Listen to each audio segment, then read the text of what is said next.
Let's talk about working memory and how to make it work. This is part 3 in the executive function series. I used to feel like I was constantly forgetting things, whether it was what I had just read, what someone said, or even why I walked into a room. If that sounds familiar, you're not alone. Working memory challenges can be frustrating, but I found a few things that made it a huge difference for me. So let's talk about them. But first, why working memory feels impossible. Working memory is kind of like the whiteboard in your brain. It holds on to information temporarily, but as soon as new information comes in, the old stuff gets erased. I would hear about a book I wanted to read, and a moment later, I couldn't remember the title. It was like my brain had just wiped the board clean before I could even write it down. It wasn't just inconvenient, it's exhausting. So I started experimenting with different ways to work with my memory instead of fighting against it, and found some strategies that actually helped. And I'm going to walk you through what worked for me, and maybe you'll find something here that works for you too. 3 key strategies to help your working memory. Number 1, externalize. Stop relying on your brain alone. Write everything down. I used to try to keep everything in my head, but now I send things somewhere I can find them later. Use a searchable digital tool. That's super helpful. But I'm always having ideas, or there's a book I want to read, or there's a sentence I heard, and I'm constantly jotting them down on Post-its. I mean, it's a simple thing that we've all used before. And you'll notice I have like a stack. And then I'll use a notebook, a dedicated notebook. I know lots of you have tons and tons of notebooks, but one dedicated notebook, just pick one for now. You'll use it up. And Otter AI and texting myself for easy capture. That way you can have voice notes. Trello is my central hub. I know I talk about Trello all the time, but I love to take all this information. So I'll have a day where I grab the notebook that I have right next to me. I grab the Post-its. I go through the text or the Otter AI, and I transfer everything that's still important into one central hub that is searchable. So whatever that is for you. I do not try to remember appointments. When I'm setting an appointment, it immediately goes into my phone. I do not trust myself to remember that that is happening. That one habit alone has saved me so much mental stress. Number 2, break information into chunks. I realized that my brain does better with small, manageable bits of information. Ever feel like your brain just shuts down when faced with too much at once? That's because working memory has limits. I found that by breaking things down, it helps a lot. Instead of trying to memorize everything at once, I focus on 3 items at a time. When tackling big tasks, I break them into small, actionable steps. Step-by-step checklists help reduce mental clutter.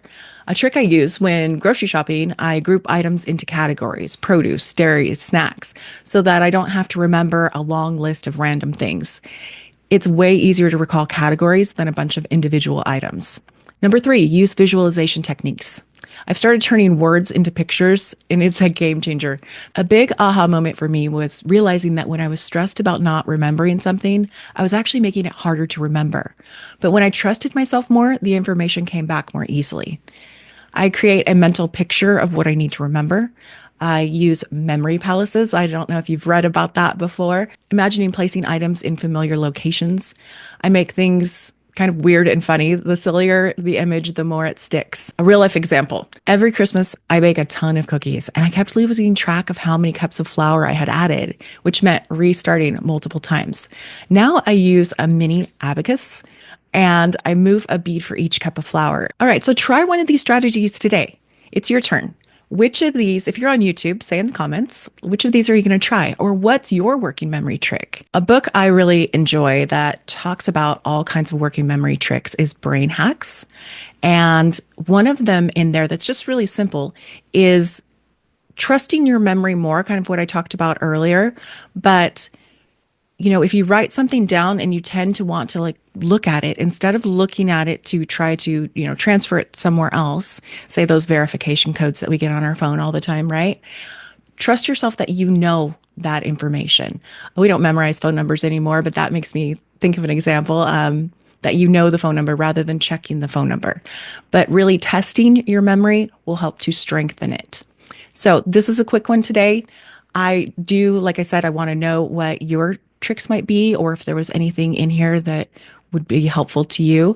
I know the little abacus thing I only showed real quick. You can get these on Amazon, and I just set it right in front of me when I'm doing something that I might lose count of. So if you're on YouTube, like and subscribe, hit the bell for more ADHD-friendly strategies. If you're on the podcast, I'd love for you to rate and review on iTunes, and we can get all of the fun ADHD brains together. I know this can be frustrating when your memory doesn't seem to cooperate, but small consistent changes like the ones I shared today can really add up. So imagine being able to recall details more easily, stay on top of your day, feel less overwhelmed. You can absolutely get there. And remember, progress is better than perfection. Keep at it. Remember, our brains are busy, and that means that whiteboard in your brain is getting information constantly. When I was telling you that example of baking the cookies, right? How many things do you think I was thinking about when I was doing those cookies? And I was probably listening to a book or a podcast or listening to music at the same time. Probably had someone in the room that was talking. And there's so much input that we're always getting.